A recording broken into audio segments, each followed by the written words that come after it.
প্রান্তজনের কণ্ঠস্বর। নমস্কার, আমদরিয়া নিউজে সকলকে জানাই স্বাগত। আমি বর্ণা। 1 মিনিটের দিনের বাছাই খবর।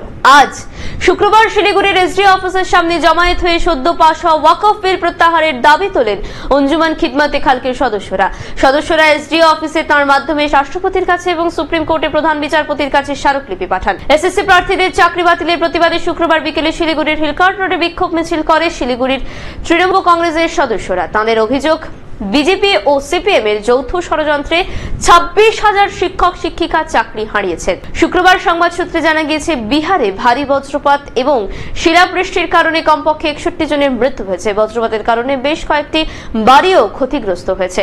আগ্রার জামা মসজিদে পশুর মাংসের টুকরো রাখার অভিযোগে শুক্রবার একজনকে গ্রেফতার করা হয়েছে। একজন পুলিশ কর্মকর্তা জানিয়েছে, সিসিটিভি ফুটেজের সূত্রে পুলিশ অভিযুক্তকে ধরেছে। দিল্লি পুলিশ একটি আন্তর্জাতিক মাদক চক্র ফাঁস করেছে। ছাত্র ভিসা ব্যবহার করে আফ্রিকান নাগরিকদের ভারতে আনা হতো। উদ্ধার হয়েছে 1 কোটি টাকারও বেশি হেরোইন। উগান্ডা ও নাইজেরিয়ার 2 নাগরিককে গ্রেফতার করা হয়েছে। চলমান বাণিজ্য যুদ্ধে চীন মার্কিন পণ্যের ওপর 125% শুল্ক আরোপ করেছে।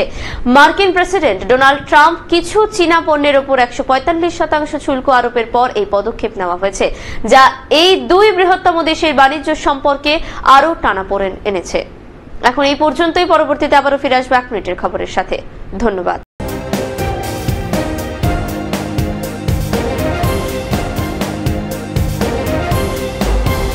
Amodoriya News, voice of the marginal.